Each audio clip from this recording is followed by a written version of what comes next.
Bienvenidos todos a un nuevo proyecto EDH. Mi nombre es Francisco y hoy día estamos con el capítulo final de arquetipos de Commander y nos toca el tema agro.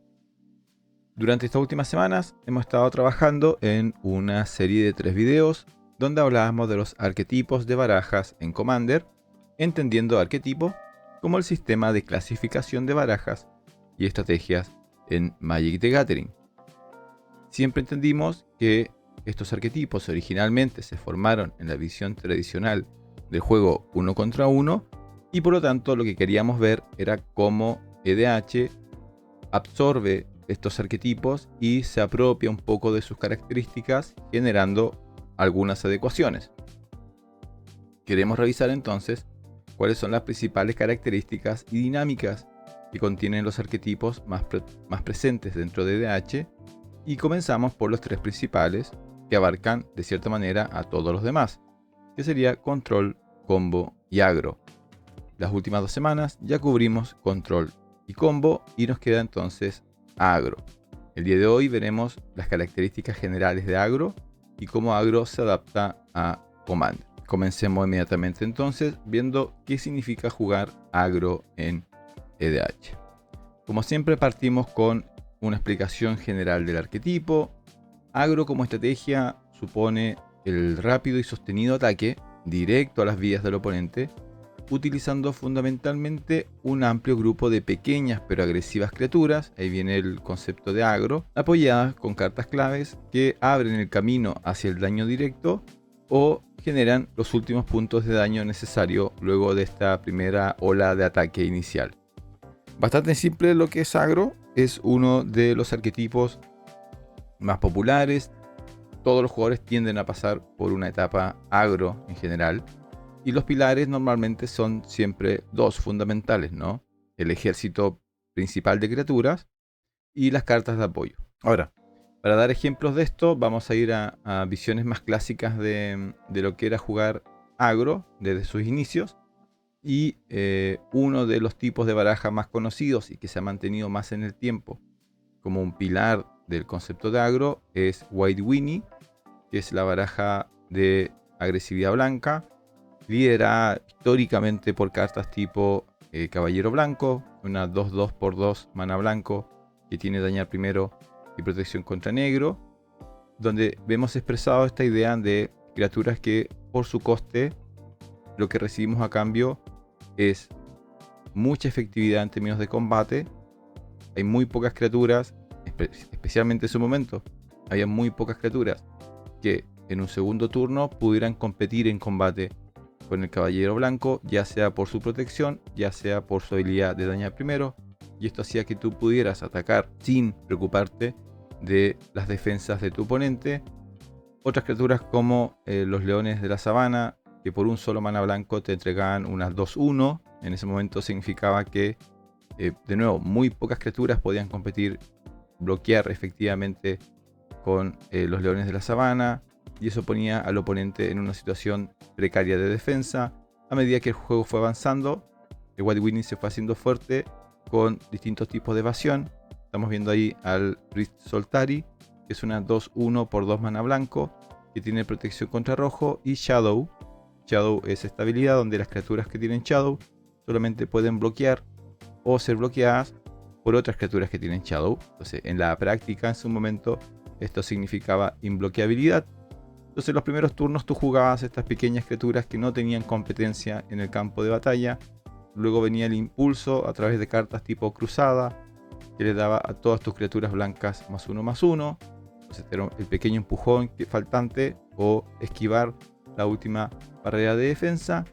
Y con el tiempo, las barajas agros aprendieron a integrar algún tipo de limitación a los recursos del oponente, y White Winnie lo hizo a través de cartas como Armagedón, que destruía todas las tierras, o Cataclismo, que tenía un efecto relativamente similar. Entonces el punto era, inviertes tus primeros turnos bajando unas criaturas que no tenían competencia, dejabas un empujón más, un apoyo más, y luego destruías todas las tierras para evitar que tu oponente encontrara la respuesta. Otras versiones de esto, en otros colores, lo vio el rojo, con criaturas como Jackal Pup, que es una 2-1 por un mana rojo, que dice que por cada punto de daño que es hecho al Jackal, el Jackal te hace un punto de daño a ti, entonces te refleja el daño. La idea era que esta criatura que solamente costaba un mana no se iba a encontrar otras criaturas que le pudieran hacer daño, o para el momento en el que entrara una criatura que lo pudiera poner en peligro,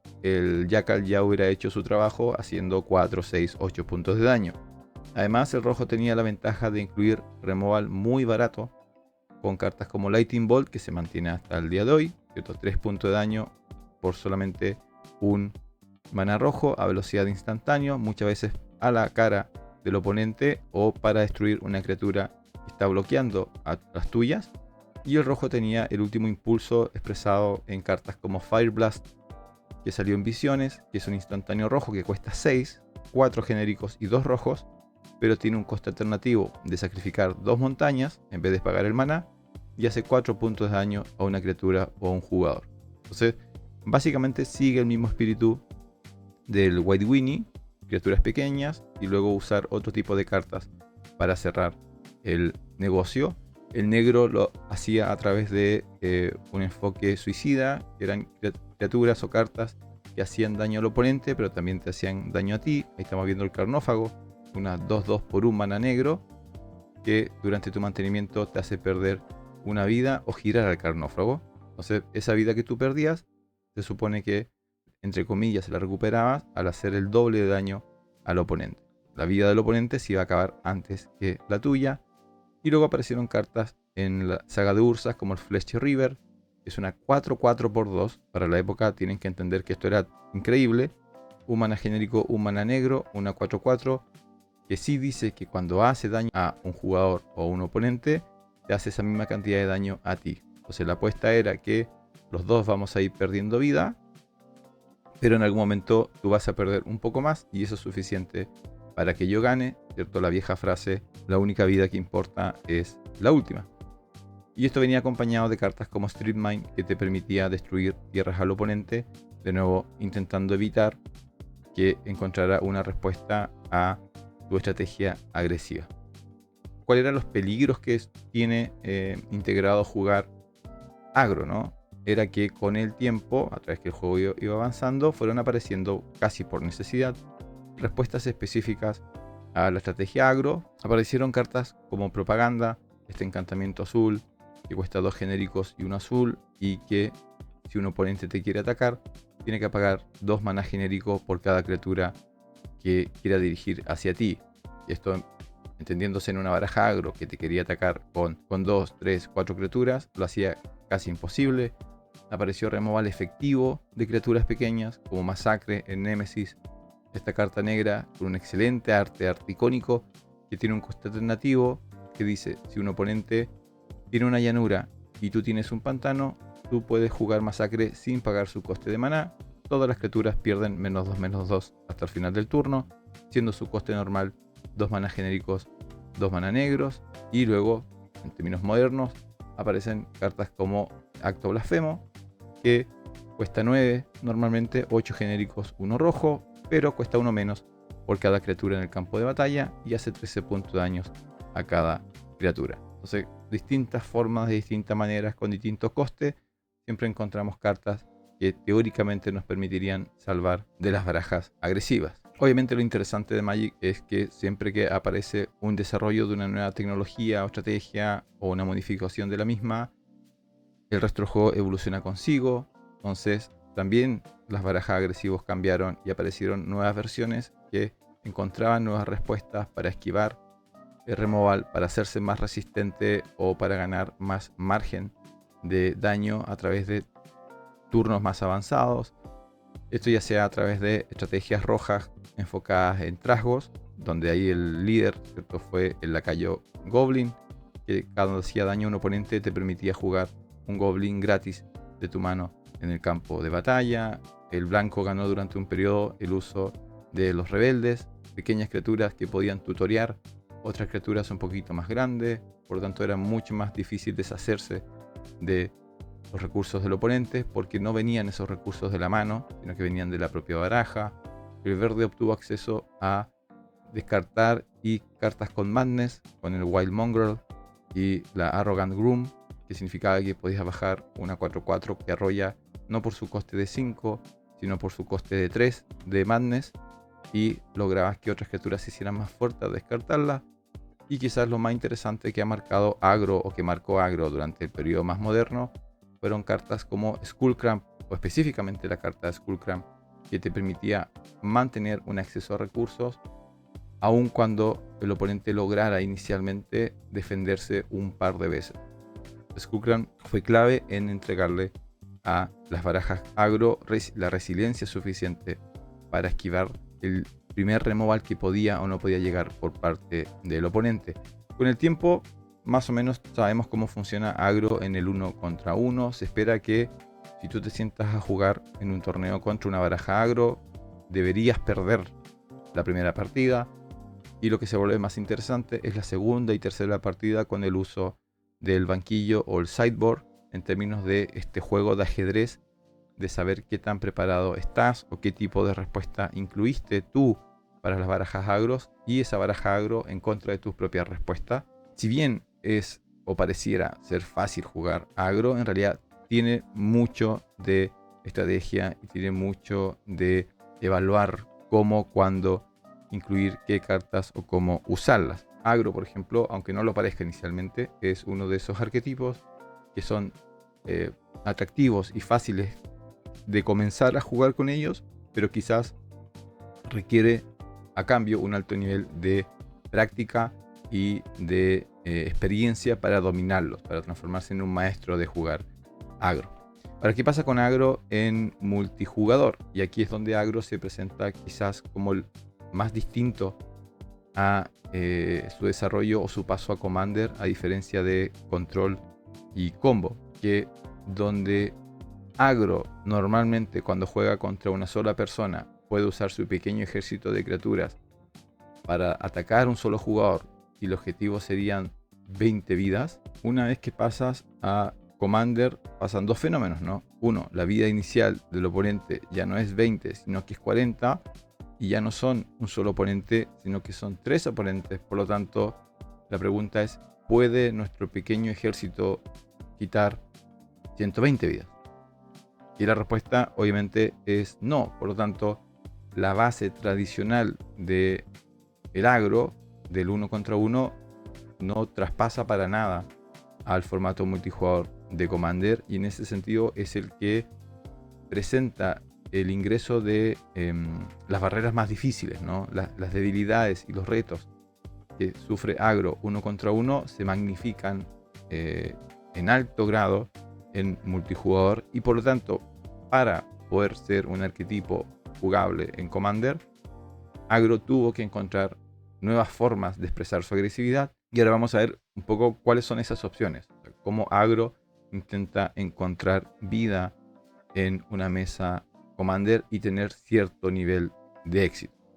Entonces, la primera forma es gracias específicamente a la regla de los 21 puntos de daño. Todos sabemos que en Commander hay una regla que indica que si un comandante específico de un oponente te hace 21 puntos de daño de combate, tú pierdes la partida, no importa cuántas vidas tengas después de eso. Puedes tener 80 vidas, pero si un comandante te hizo 21 puntos de daño, pierdes la partida. Ahora tiene que ser daño de combate y tiene que ser el mismo comandante.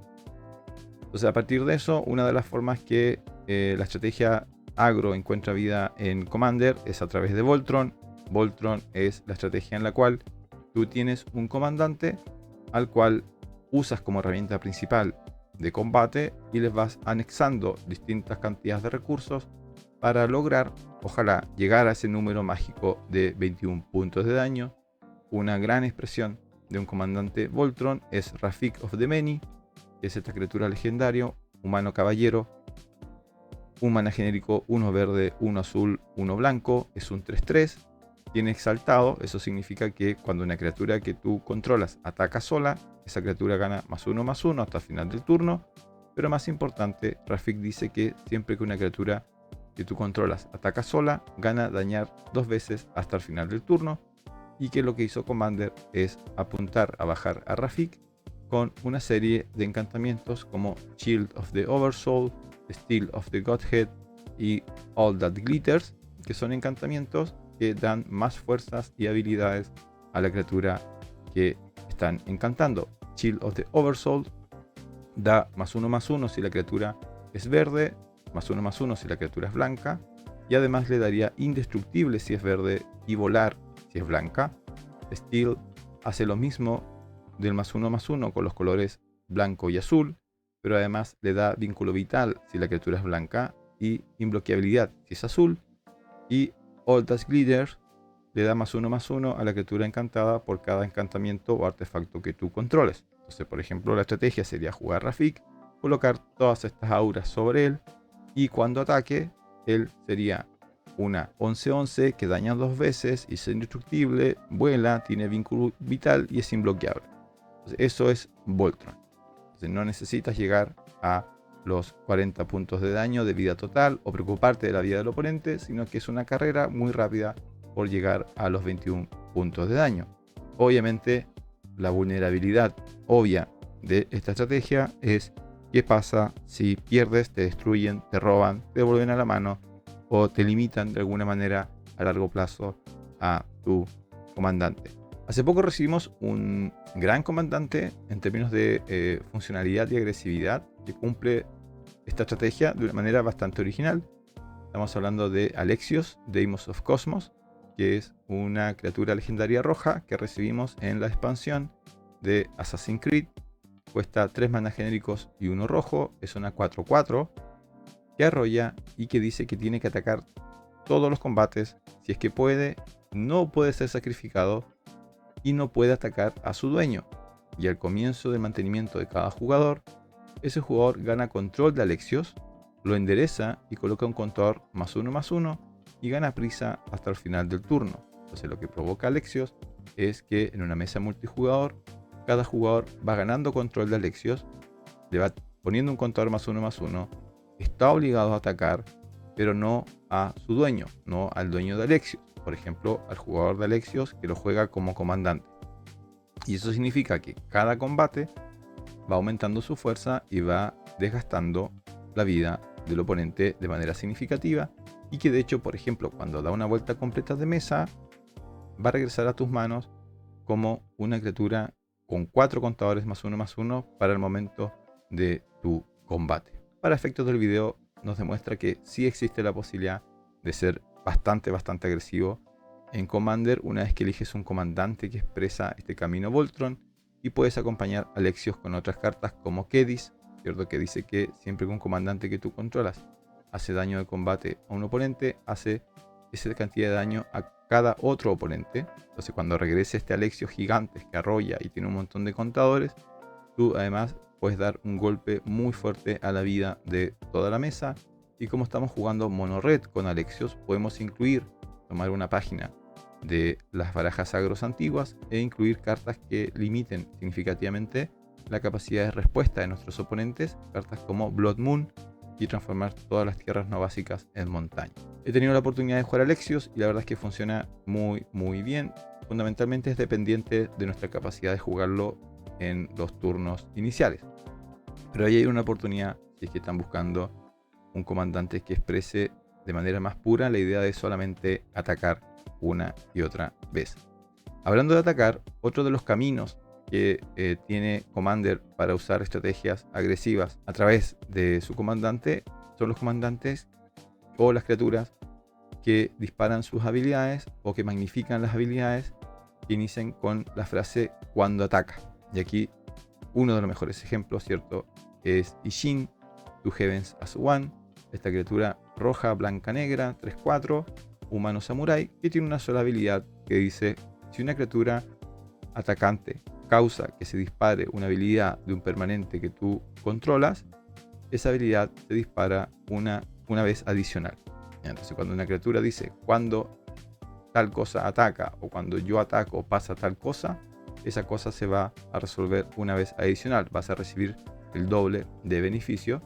Isshin ya es bastante agresivo de por sí, por 3 maná recibes una 3/4, y luego básicamente lo que haces es acompañarlas de cartas como Adeline, que pone criaturas cuando ataca o Aurelia, que te da fases de combate adicionales cuando ataca.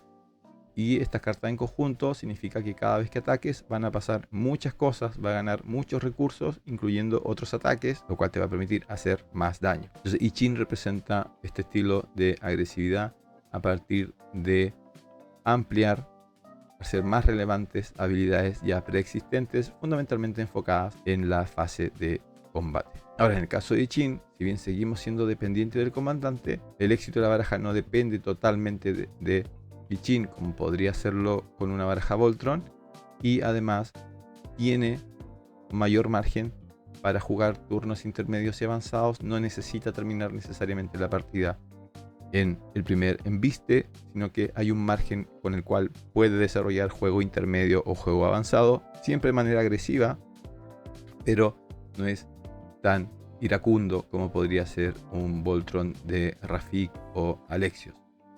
Y el otro camino que también se puede usar cuando jugamos agro es simplemente jugar tribal agro, y ahí podemos poner como ejemplo a Edgar Markov y la tribal de vampiros. Edgar Markov, que ni siquiera va a necesitar entrar al campo de batalla porque tiene una habilidad de eminencia que dice que siempre que tú castees otro hechizo de vampiro, si Edgar Markov está en tu zona de comando o en el campo de batalla, tú creas una ficha de vampiro negra 1/1. Y luego, si es que jugaras a Edgar es una 4/4 con daña primero, con prisa, y siempre que él ataca colocas un contador +1/+1 en cada vampiro que tú controlas. Su coste es un poquito alto, 3 manas genéricos, 1 rojo, 1 blanco, 1 negro. Pero Edgar es un muy buen ejemplo de utilizar la sinergia de una tribu para ser muy agresivo y apostar directamente a quitar la vida de los oponentes. Y vienen cartas típicamente en esta baraja como el Stormkirk Captain, que es un vampiro 2/2/3, el típico Lord de las tribales, cuesta 1 genérico, 1 negro, 1 rojo. Todos los otros vampiros obtienen +1/+1 y daña primero, y el mismo también daña primero. Y otros vampiros más poderosos en la partida intermedia y más avanzada, como es el vampiro cautivador, que cuesta 1 genérico y 2 negros, es un 2/2. Otros vampiros también ganan +1/+1, pero además él te permite girar 5 vampiros enderezados que tú controlas y ganar el control de una criatura objetivo, y esa criatura se transforma en un vampiro, además de todos sus otros tipos. Y como pueden ver en la habilidad, aunque destruyan al vampiro cautivador, tú no vas a regresar esa criatura que te acabas de robar.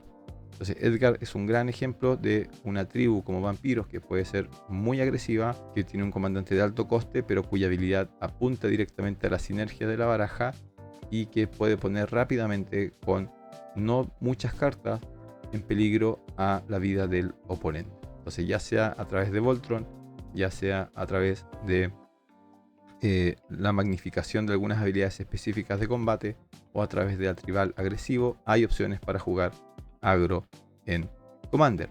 Ahora, los problemas del agro que tenían en el 1 contra 1 se mantienen también en multijugador. No solamente se ganó un reto nuevo, que es quitar 120 puntos de vida, sino que además tenemos que preocuparnos de lo que ya estábamos preocupados. Entonces, si yo estoy jugando I Ching, por ejemplo, mi mayor problema es que los obstáculos que podría poner frente a mí mis oponentes, ahora eso se multiplica por 3, ¿cierto? Un oponente puede jugar propaganda, otro puede tener un acto blasfemo en su baraja, y otro puede tener un Auster Command en la propia.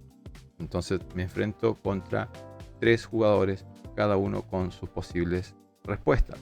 Ahora, lo interesante acá es, bueno, ¿qué es lo que ganamos a favor?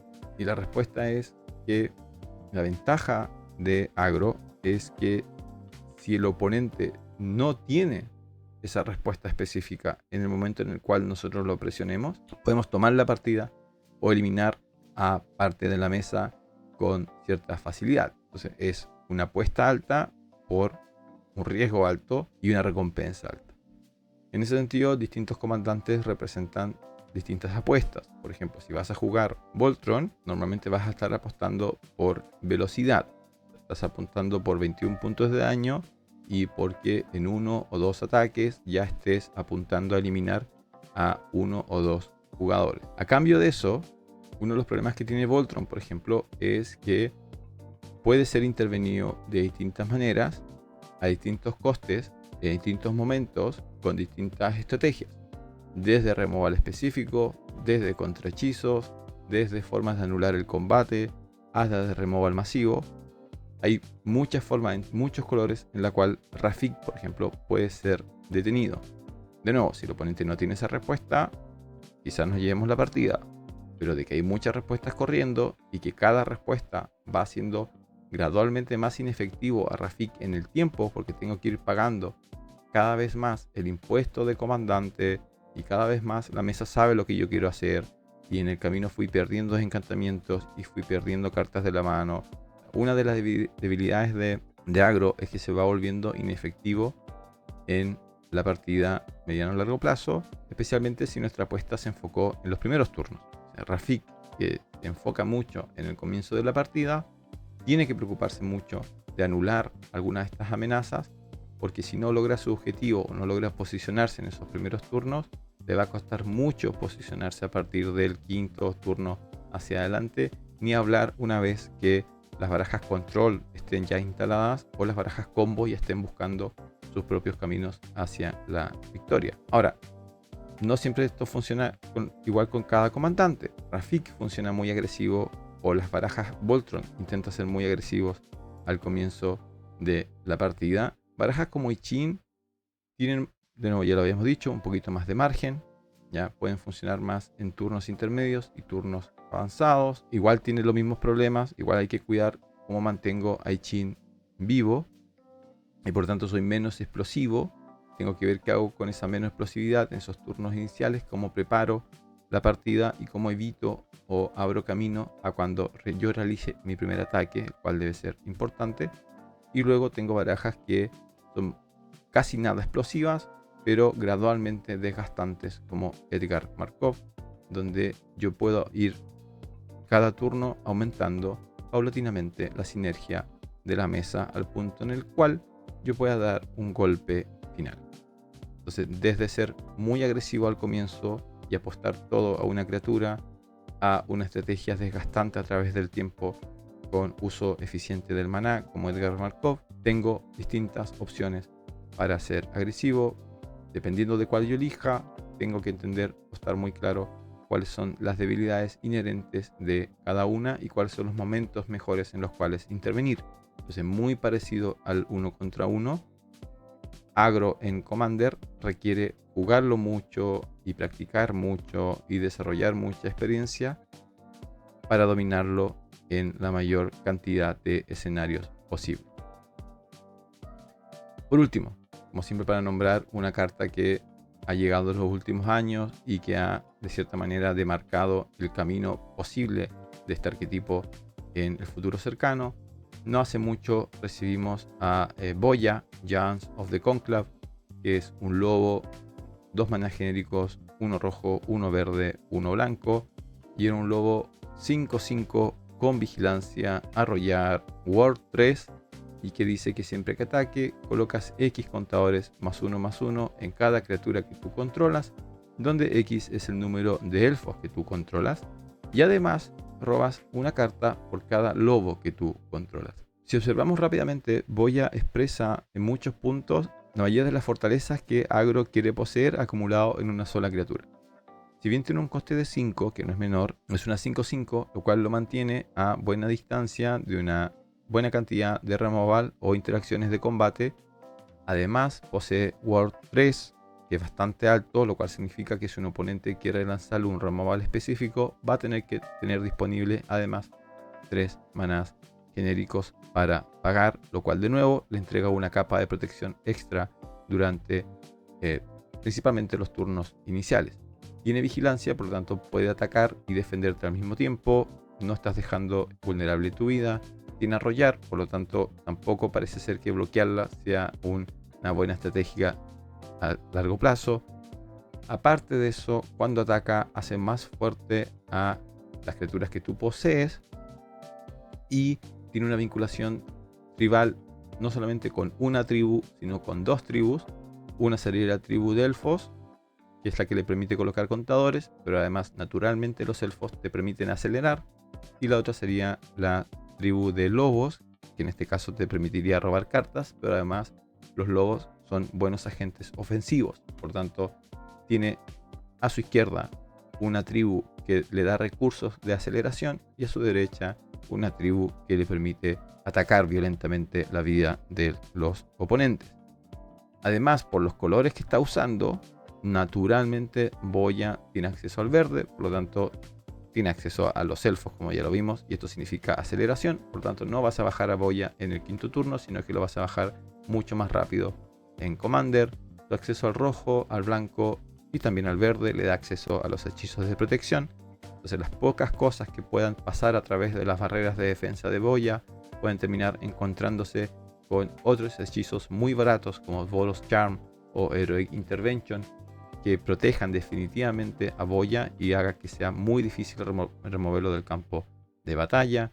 Sus colores le dan acceso a otras leyendas vinculadas a lobos, ahí está el aspecto tribal, como Torsimir o Anara, lo cual hace que tengas que no necesariamente llenar de muchas criaturas la mesa, no sobreextenderte, sino jugar algunas cartas claves y ya vas a tener un estado de mesa muy peligroso para el oponente. Y también en rojo y verde vas a encontrar hechizos como Overwhelming Stampede o Relentless Assault y hacer más daño todavía, ganando más contadores y robando más cartas. Entonces, si pueden ver, Boya tiene un poquito de Voltron integrado en sí misma al momento que lo bajas, tiene un poquito de hacer mejor la fase de combate y tiene además un enfoque tribal. Entonces pareciera haber sido diseñada para expresar el pick de lo que podría ser una baraja agro tricolor en Commander. Pareciera haber una tendencia ya por bastante tiempo de que Wizard quiere que el combate sea más y más importante, más y más interactivo y más el pilar frente al cual se va dirigiendo las partidas, específicamente en el formato Commander. Entonces, es posible que veamos una y otra vez más comandantes agro llegando a nuestras mesas de juego. Para ir terminando, entonces el arquetipo de agro NDH es el que se posiciona como el que mayor adaptación debió recibir por la dificultad de mantener sus objetivos, desde la lógica 1 contra 1 al 4 todos contra todos, obviamente por esto de 20 vidas a 120 vidas. Aún con la regla de 21 puntos de daño por comandante, el reto de eliminar a 3 jugadores es uno que se presenta como uno bastante difícil de superar. En ese sentido es quizás el menos exitoso, el más emocionante. Puede ser visto en términos de estrategia, atacar durante los primeros turnos, poner presión a la vida del oponente, pero luego se hace muy difícil lograr éxito a través de un comandante puramente agro en una mesa contra 3 oponentes. Si presenta diversidad, podemos jugarlo a través de un enfoque Voltron, tribal o, entre comillas, el aumento del impacto en combate. Serían las principales opciones, cada uno apuntando a distintos niveles de velocidad a cambio de intentar resistir una mesa de 3 oponentes. Va a depender cuán agresivos queramos ser, con cuáles son los posibles riesgos que nos estamos exponiendo y cuáles son nuestros márgenes para recuperarnos a través de una partida luego de recibir una o dos respuestas de los oponentes. Entonces se mantiene el arquetipo agro, pero claro, no es o no expresa necesariamente lo mismo que en su versión 1 contra 1. De hecho, muchas de las cartas que se usan en el 1 contra 1 simplemente desaparecen en el formato EDH. Con eso estamos cerrando el tercer arquetipo. Entonces ya vimos control, combo y agro, y con esto cerraríamos esta primera sección en los cuales vimos los tres principales. Dejamos respirar un poco esta temática de los arquetipos durante algunas semanas. Se viene ya prontamente una nueva edición y luego ya a medida que nos vayamos introduciendo o volvamos a la lógica de arquetipos, vamos a poder tocar temáticas específicas, ¿ya? Estrategias específicas que podemos desarrollar, explicar y ver cómo se expresan en el formato Commander. Espero que este video les haya agradado y ya comenzamos a prepararnos para la próxima edición, las nuevas leyendas, las nuevas precons de Commander, todo material que va a llegar prontamente a nuestro canal. Por mi parte, espero que se encuentren muy bien. Mi nombre es Francisco y que tengan una muy buena semana.